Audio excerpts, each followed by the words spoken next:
Montmagny en mode électoral, 20 candidatures confirmées, les citoyens appelés aux urnes. Un investissement majeur pour sauver la piscine du cégep de la Pocatière. L'île aux grues trace sa route vers 2030 avec une vision durable.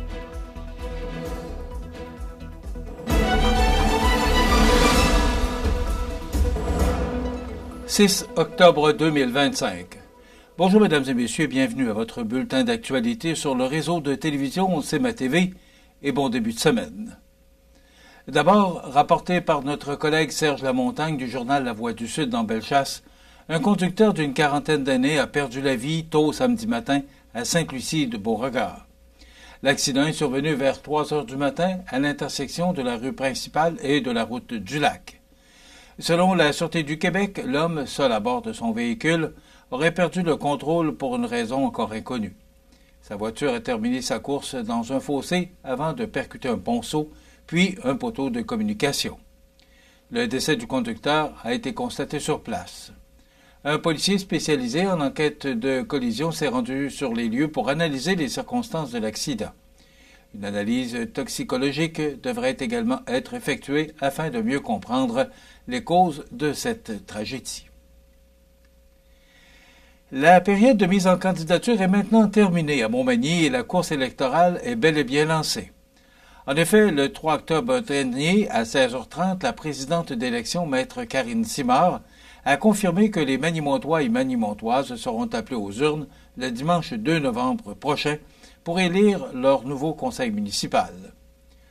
Le poste de maire ayant reçu plus d'une candidature, les électeurs devront trancher entre M. Pierre Bouffard, Mme Gabrielle Brisebois et M. Michel Mercier.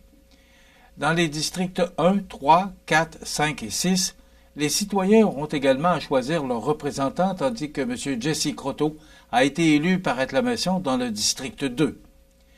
Voici un aperçu des candidats en liste dans le district 1, Jérôme Laviolette-Côté, Denis Lavoie, Marc Lefrançois et Christelle Mondor. Dans le district 3, Michel Bernard, Bernard Boulay et Antonio Bourassa. District 4, Gabriel Dubé et Mireille Thibault.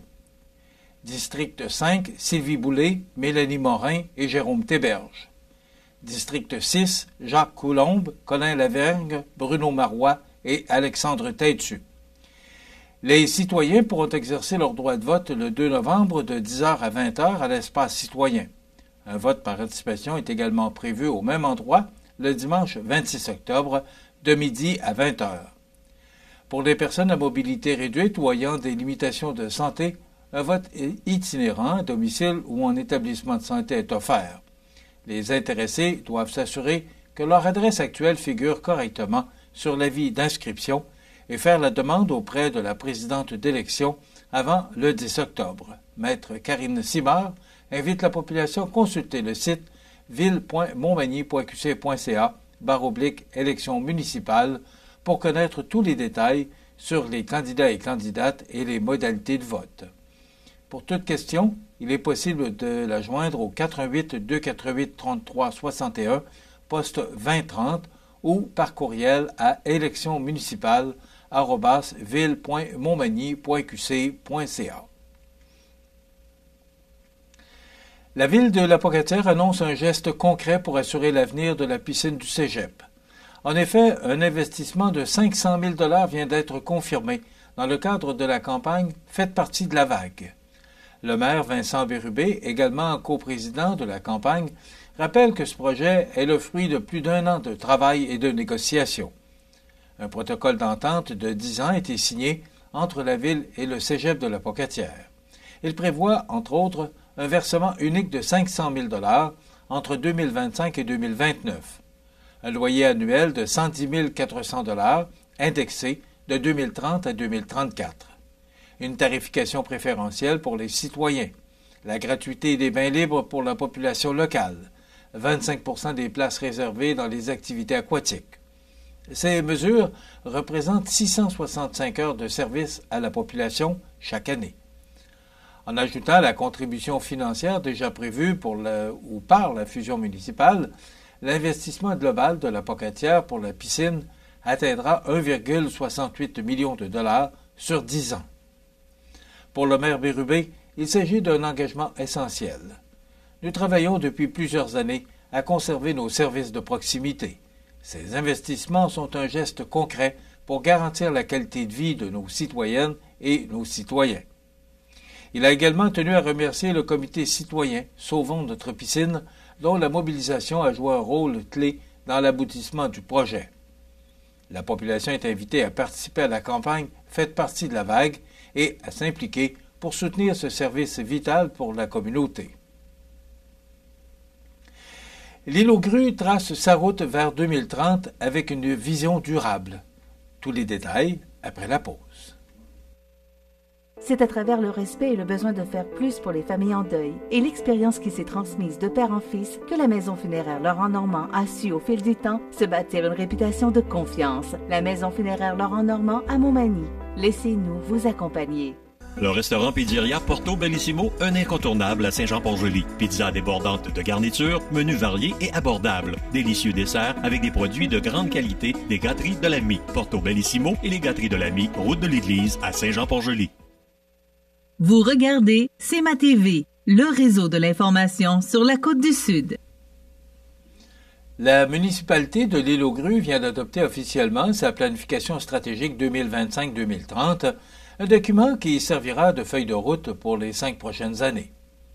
Fruit d'une vaste démarche de concertation amorcée en mars 2024 avec la MRC de Montmagny, ce plan a mobilisé la population, les comités locaux, les entrepreneurs agricoles et touristiques, ainsi que plusieurs partenaires régionaux. Plus d'une centaine de citoyens ont répondu à un sondage en ligne, 45 ont participé à des consultations individuelles et 12 rencontres de comités ont permis d'affiner les priorités. Le plan stratégique repose sur 7 grandes orientations. D'abord, miser sur un développement économique durable et diversifié en soutenant l'agriculture, l'artisanat, le tourisme et de nouvelles niches comme les sports nautiques ou les événements saisonniers. La municipalité souhaite aussi devenir plus accueillante pour les familles et les nouveaux arrivants grâce à un programme d'accueil structuré et à la mise en valeur du cœur du village. Autre priorité, celle de la préservation du patrimoine naturel, bâti et culturel. Cela passera par des initiatives écologiques pour protéger les berges, les sentiers et la biodiversité, mais aussi par la restauration de bâtiments historiques. En matière d'infrastructure, la modernisation des installations portuaires et la transformation de bâtiments en logements abordables figurent parmi les objectifs concrets. Le plan vise également à renforcer la cohésion sociale en soutenant le bénévolat et les initiatives citoyennes, à positionner l'île comme une destination touristique incontournable et à améliorer la qualité de vie par un meilleur accès aux services de santé, une gestion accrue de l'eau potable et des actions environnementales concrètes. Pour le maire Frédéric Poulain, ce plan est avant tout le reflet des aspirations de la communauté. Il a rappelé que le document se veut évolutif et qu'un dialogue constant sera maintenu avec les citoyens pour assurer le suivi. Ce plan n'est pas un document figé, c'est un projet vivant que nous voulons construire avec et pour la population, a-t-il souligné. Avec cette vision claire, l'île aux Grues entend bâtir un avenir durable, prospère et fidèle à son identité unique. Il est 2h47 du matin. Un avertisseur de fumée retentit, réveillant une famille en pleine nuit. Grâce à lui, tous ont pu évacuer à temps. Mais, malheureusement, cette histoire n'a pas toujours une fin heureuse. C'est pourquoi le collectif pour la prévention de l'Association des gestionnaires en sécurité incendie et civile du Québec lance une campagne de sensibilisation percutante à l'occasion de la Semaine de la prévention des incendies 2025. Le message phare de la campagne frappe fort. Ce matin, Mathieu ne s'est pas réveillé. Ce n'est pas son réveil qui faisait défaut, c'est son avertisseur de fumée. Une façon claire de rappeler que la vigilance peut faire toute la différence. Selon Jean-Luc Hudon, vice-président de la prévention de l'association, lorsqu'un incendie se déclare, vous avez moins de 3 minutes pour évacuer votre domicile. 3 minutes, c'est peu, surtout quand on est réveillé en pleine nuit. Il rappelle également que près de 70% des décès lors d'incendies résidentiels sont causés par l'inhalation de fumée. Et cette campagne sera diffusée à grande échelle, notamment grâce à la participation de nombreuses municipalités et de services de sécurité incendie, dont celui de la ville de Montmagny. L'initiative, appuyée par plusieurs partenaires, vise à sensibiliser plus d'1 million de personnes à travers le Québec. L'avertisseur de fumée demeure la meilleure protection en cas d'incendie. Il est essentiel de tester son appareil régulièrement, de changer les piles et de s'assurer qu'il y en ait un à chaque étage de la maison. De plus, un détecteur de monoxyde de carbone est obligatoire dans toute résidence équipée d'un système de chauffage à combustible.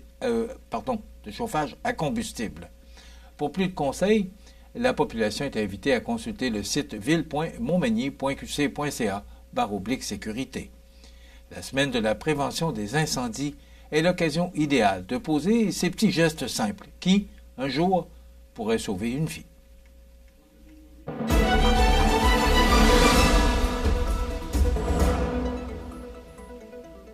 Alors au sport, victoire de 6-3 de l'Everest de la Côte-du-Sud vendredi dernier. Alors c'est le résultat qu'on a pour vous aujourd'hui. Mais voilà, ça complète notre bulletin d'information. Dans quelques instants, on vous présente les prévisions de la météo. Et notre menu de cette émission de la première journée de la semaine, on reçoit dans quelques instants Harold Beaufort, président, et André Landois, vice-président de Marchand de Bonheur. On recevra également Mme Joséanne Dumais de la MRC de Lillet et Barbara Daris de Sainte-Perpétue. Et également, Audrey Saint-Pierre se rendra au restaurant La Rive pour nous parler de ses trouvailles. Donc, c'est le menu qu'on vous propose. Bien sûr, on commentera l'actualité en fin d'émission. Ce ne sont pas des sujets qui manquent en plus avec les élections municipales. Alors, je vous souhaite donc une excellente émission. Bien sûr, il y aura les avis d'essai pour compléter notre émission. Je vous souhaite donc une excellente émission à notre antenne.